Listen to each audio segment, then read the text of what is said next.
Hello, everybody. It is so good to be back. I missed you all so much. Happy Tuesday. DJ, lay it down. Ashley, take it away. Thank you so much. Yes, sir. I like it. All right. Good morning. Good morning, everyone. Happy Tuesday. We already know. Roos News 5. We already know the vibes. Today is Tuesday, March 22nd, 2022. Today is day 4 on our schedule, Dia Cuatro. May everyone please stand for the pledge, as Ashley's going to help me out and say the pledge again today. Wait, you know what's over. Okay. Yes, please. Prometo lealtad a la bandera de los Estados Unidos de América y a la república que representa una nación bajo Dios indivisible con libertad y justicia para todos. Para todos. Yeah, that's good. That's good. All right. Our fact for today for the Muncie Lenape tribe. The tribe is also called the Lenape. So that's kind of cool. Like, got different names. So, like, if you see that in a text, know it's the same tribe. Here we go. Roos News Spotlight today. Whoop whoop. Chris C. from Ms. De Los Santos' class and Dr. Beck's class. So Chris is a pivotal member of this group. He's willing to accept any challenge that comes his way. Incredibly innovative. Chris brings so much to the table. So, you see Chris today, show him some love. Ashley, you see the clock? What time is it? It's lunchtime. Lunchtime, almuerzo. Choice number 1 is a yogurt and bagel. Choice number 2 is a nut butter and jelly sandwich. And choice number 3 is mac and cheese. En español, option número 1 is yogurt y bagel. Bagel. I know I sound French now. Opción número 2 es un sándwich de nueces, mantequilla y mermelada. Y opción número 3 es macarrones con queso. So, my friends, if you, for whatever reason, cannot order lunch on your Chromebook, you need to tell your teacher, because they can get to me as fast as possible so that you can get lunch. I have your order. Or when I come around, stop me in the hallway like Miss Knowles, I couldn't order my lunch. So please let me know or let an adult know so they can get in contact with me before lunch starts. So we have the right amount. All right? Cool. Trivia. Listen, for y'all who don't know, I love space. So we're going to have some space trivia this week. How much does an entire NASA spacesuit cost? How much does an entire NASA spacesuit cost? And I promise you it's more than you think. So listen. If you got the answer, tell me at lunch. And you know what? I am done. Ms. Puello, over to you. Thank you so very much. I would like to present to all of you an amazing teacher here at Roosevelt School, Mrs. Dearkin. Mrs. Dearkin and I are actually part of the Culture of Care Committee, and we've been talking a lot about self-management this month.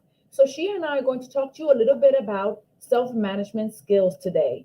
Le quiero presentar a todo el mundo a la señora Dearkin, que ella colabora conmigo en el comité de la cultura del cuidado. Y nosotros vamos a hablar hoy de cómo uno se autogestiona. Welcome. Bienvenida. Good morning, everybody. Good morning, Roosevelt School. Ms. Puello, thank you for having me. It is a pleasure. Thank you for being here. So today we're going to think about how we consider a problem. Is it sometimes it's easy to overreact to a problem when we think it's a big deal than it really is. So today we're going to hear some scenarios, and I want you to think about from 0 being not a problem at all to 5 being a big crisis.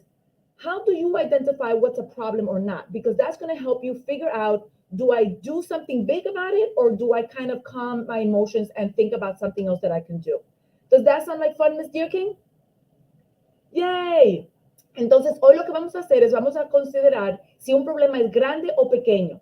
Y lo que nosotros vamos a hacer, le voy a leer algunos escenarios y ustedes me tienen que decir si es 0, no es un problema, o 5 si es una crisis, ¿verdad? Y 1, 2 y 3 en el medio, porque así sabemos cómo podemos controlar nuestras emociones. So, Ms. Dearkin, I'm going to read the first problem and you tell me what you think. And you guys in your classrooms, I want you to hold up your hands, right? 0, not a problem at all. Maybe a 1 or 2 or 3 problem, or is it a 5, a big problem? Are we ready?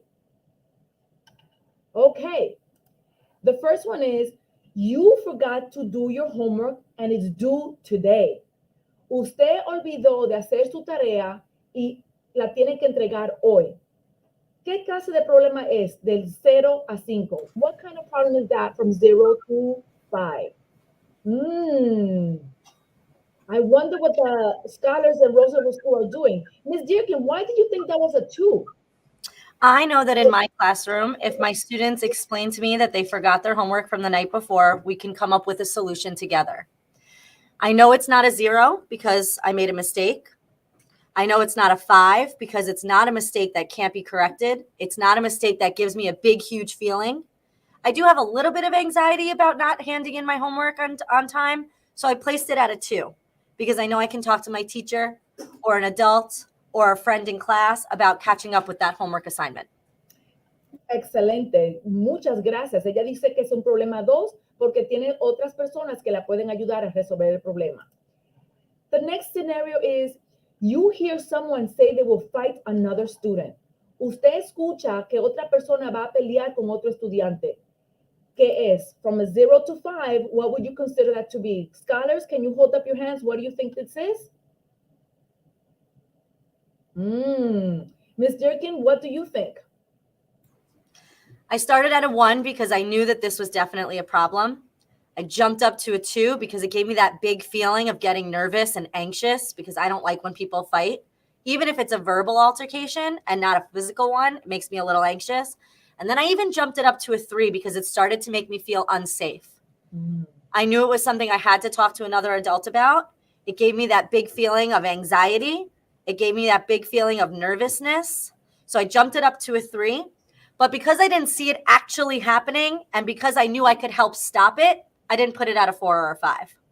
Thank you so much. La señora Dirken dice que eso es un problema 3. Empezó con el 1, 2 y después 3 porque le dio ansiedad y grandes emociones, pero sabía que todavía podía ayudar a resolver ese problema con la ayuda de un adulto.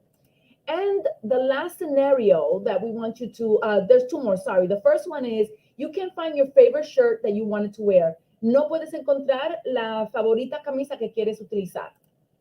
¿Qué pusieron los scholars? What do the scholars put? What do you think?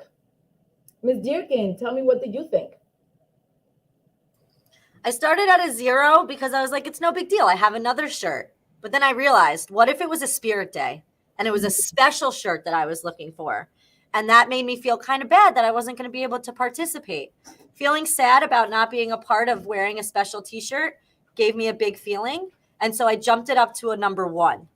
But because it's something that I can correct or because it's something that I don't have to feel unsafe about, I only gave it a number 1. Thank you so much. Muchas gracias. Ella le dio 1 porque ella sabe que eso produce un poquito de ansiedad, porque es una favorita camisa que ella quería encontrar. Tal vez era para un día del Día del Espíritu, así que nosotros queremos saber eso. Pero otra vez, como se puede hablar y arreglar, no es un problema tan grande. And the last scenario, you have an argument with your friend. Usted tiene como una pelea verbal con otro amigo. ¿Qué tipo de crisis es eso? What type of number would you give that one? Scholars, what number are you raising in your hands? Okay, Ms. Dearkin. Oh, okay, a level 3. Tell us why. I know that my friends are really important to me. And when we're arguing, it gives me a big feeling in my heart and it makes me feel sad. Sometimes it makes me feel angry or frustrated. And when I feel those ways and when I can't express myself the right way because I feel those ways, I know that I have bigger feelings than I'm meant to. I know that sometimes friends fight, but I know that it's important to be able to express my ideas and opinions, even if they're different from somebody else's. So for me, it came to a level 3 because I knew that I was going to need somebody else to help me and my friend get through this fight. I started at a level 1 because I knew it hurt my heart. Then I pushed it to a level 2 because I knew I was going to have to confront my friend, and that made me feel a little worried. And then I pushed it to a level 3 because I felt like maybe I was going to need somebody else's help to make this situation better. Gracias. Entonces ella empezó 1, 2 y terminó en 3 porque ella sabe que esto le dolió su corazón, que tuvo una pelea con su amigo. Los amigos son muy importantes y ella sabía que tenía que confrontar a su amigo y que también las diferencias de opiniones es importante y la tenemos que procesar. Pero ella sabía que esto también se podía resolver hablando con su amigo y tal vez incluyendo un adulto en esa conversación para poder arreglar el problema que estaba sucediendo. Mrs. Dearkin, thank you so much for helping us think about these problems, because what we're going to do is we're going to think about, are our problems a 0, 1, 2, 3, 4, 5? Because when they're not so big, there's not that big of a deal because we could correct them and help them. We want to make sure that we are acting appropriately to make sure that that happens. Así que si hay algo más que nosotros queremos aprender de hoy, es que cuando los problemas son pequeños que lo podemos resolver, las emociones tan grandes no tienen que tomar sobre todo nuestro cuerpo y todo lo que está sucediendo en la clase. So we're very happy that we are doing self-management. We're going to continue talking about this the rest of the week, but I want to thank Mrs. Dearkin for being our special guest today, and I would like to turn it over back to Dr. Nover. I just want to say thank you so much to the both of you. I hope that everybody has an absolutely amazing day. I'm just happy to see you all. I'm going to come around as much as I can. Enjoy the sunshine. Enjoy the spring weather. I've missed you. I'll see you later. Going to bring everyone in to say goodbye. Wait. One more thing. Just one more thing. So sorry, guys.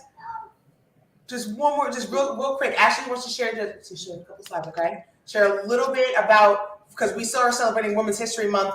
Hold on. There we go. So Ashley would like to share just a couple slides real quick that she created. Okay. All right. It's Frida Kahlo, Mexico's best artist. Who is Frida Kahlo? Frida is a famous Mexican painter. She makes self-portraits and shows her emotions through art. Let's learn about her. Frida Kahlo's life. Frida was born on July 6, 1907. She was born to a German father and a mestiza mother. During her childhood, she suffered from polio. She got into a bus accident when she was a teen and had broken many bones.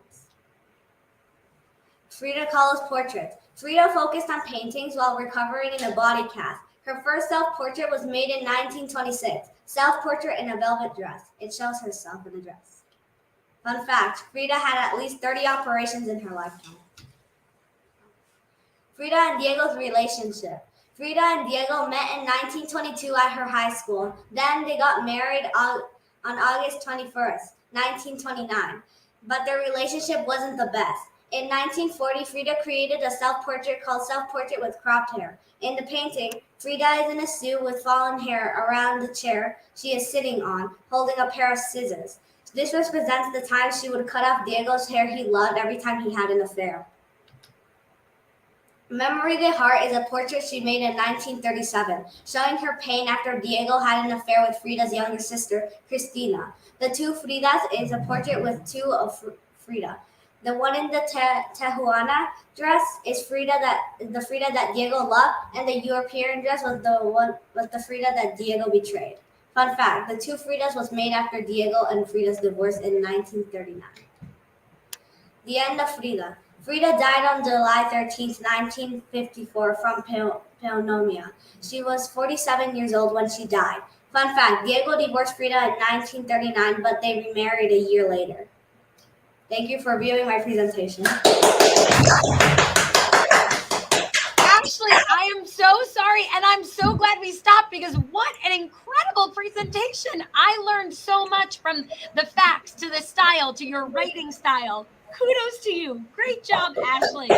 Now we will say goodbye to everybody. Have an amazing day. Tango and Bye.